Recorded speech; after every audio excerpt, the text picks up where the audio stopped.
Alara Roan, a woman of 45 with deep green eyes and copper-red hair, often swept back in a practical bun, had meticulously constructed a life for herself and her son, Leo Marrow. His father had vanished from their orbit years prior, establishing a new family far away, leaving Alara to navigate the complexities of single parenthood alone. She dedicated herself to her role as an administrative lead at a busy community health center, diligently allocating every spare coin towards the aspirational goal of homeownership. With some modest contributions from her supportive relatives, she eventually secured a humble one-bedroom flat, a cherished haven after years spent in transient rentals. "I was so tired of perpetual motion, of never truly planting roots," she confessed to a close friend. Gradually, they filled their compact dwelling with essential furnishings, creating a life they genuinely considered settled and contented. They felt, all things considered, that they were thriving. Alara possessed a slender build and sharp, intelligent features. She carried herself with an air of quiet authority, her demeanor reserved yet approachable, without a trace of pretense. She maintained a polished appearance and often sought solace in long, solitary walks through the sprawling urban park nearby. While men had occasionally punctuated her life since the separation, none were ever introduced into the sanctuary she shared with Leo.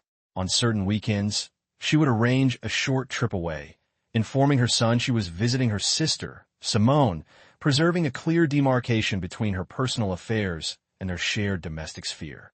Leo, meanwhile, was blossoming into his early 20s, cultivating his own distinct presence in the world. He navigated his romantic entanglements with a certain intensity that Alara observed silently, but also a detachment. He would form connections, share time, then simply drift away, seemingly untouched by emotional turbulence. From about the age of 18, dating became a regular feature of his life. Alara, wise and discerning, chose to offer neither comment nor judgment on his seemingly fleeting romantic pursuits. Then came Cora Harper.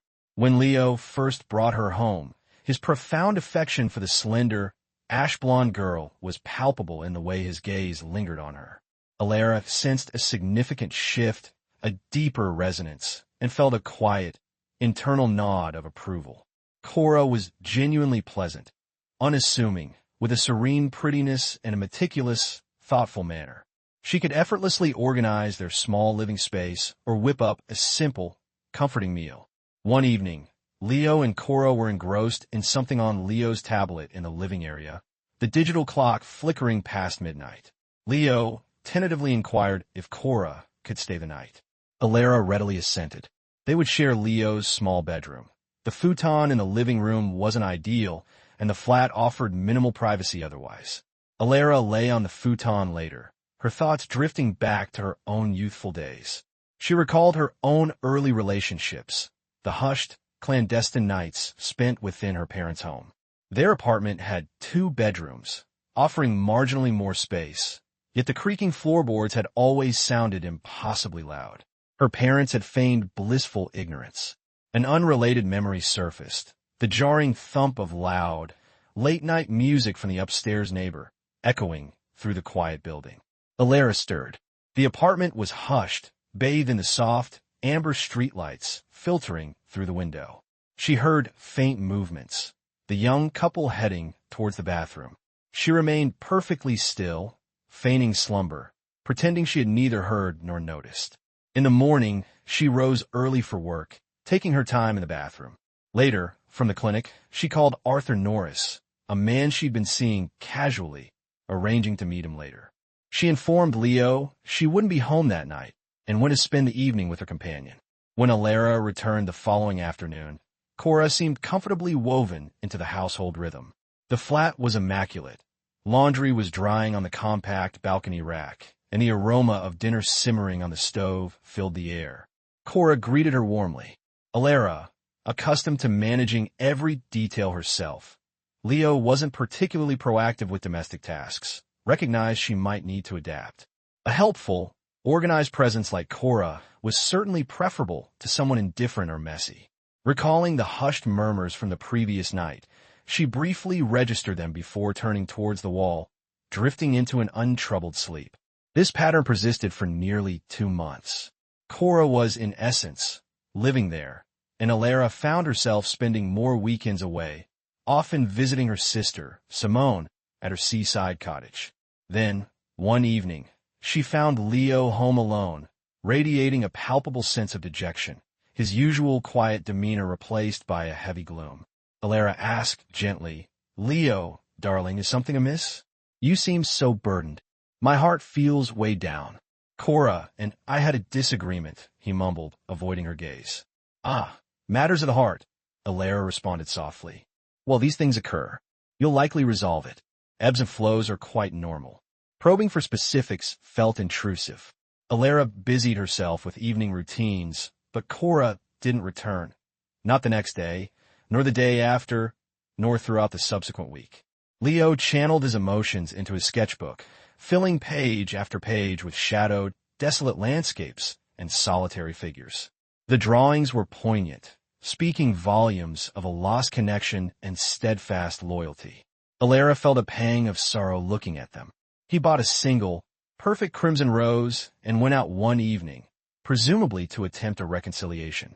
Alara hoped they would return together, but Leo came back alone, looking even more crestfallen than before. He did something uncharacteristic then. He retrieved a bottle of scotch from the cupboard and poured himself a generous measure, drinking it neat. Alara watched, startled and concerned. With a heavy heart, she quickly finished preparing their meal, placing a plate before him. She sat down opposite him, pouring a small measure of scotch for herself, significantly less than Leo had taken. Breaking the heavy silence, she asked softly, "Leo, truly, what transpired with Cora? Son, please don't internalize it all. You can confide in me." He finally looked up, his eyes brimming with pain. She was mistaken about something fundamentally important. That's all. He refused to elaborate further. They ate in strained silence. Afterwards, Leo retreated to his bedroom. Later, as Alara prepared for bed in the living room, she heard muffled sounds. He was quietly weeping. Her heart ached. She quietly went to his room, sat on the edge of his bed, and gently began to comfort him, stroking his hair, murmuring soothing words. Gradually, his sobs subsided, and exhaustion overtook him. Almost unconsciously, they fell asleep side by side. The next night, Alara retreated to her futon, but she could hear Leo tossing, sighing deeply in the adjacent room. Unable to bear his distress, she got up and went to the small kitchenette to brew tea. Her maternal instinct screamed to alleviate his pain. She called him softly, suggesting they watch a late-night movie together in the living room. They sat on the futon, talking about neutral, diverting topics, eventually falling into their old pattern of gentle banter. During her workday, reflecting on Leo's profound distress, Alara reached a difficult realization. He had genuinely loved Cora deeply. His previous casual girlfriends likely wouldn't suffice now. Besides, he still clung to the fragile hope Cora might return. In his raw vulnerability, he was leaning entirely on his mother.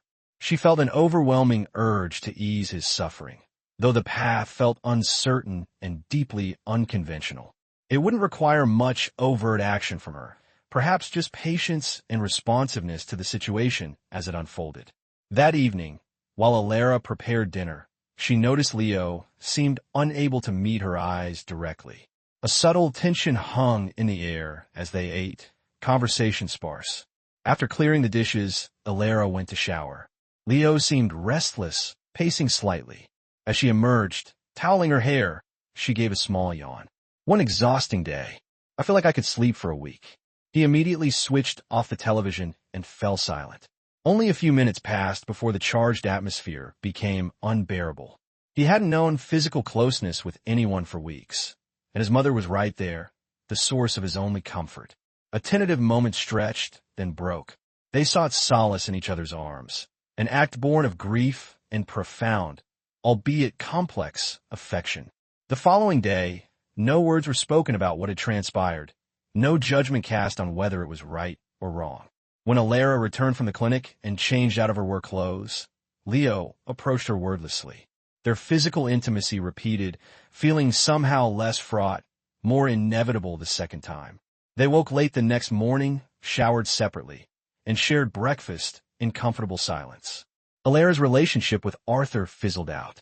Or rather, he ended it, frustrated by her repeated cancellations and unavailability. The man understandably grew tired of the ambiguity. During this period, Leo showed no interest in other young women. His focus seemed entirely within the confines of their small flat.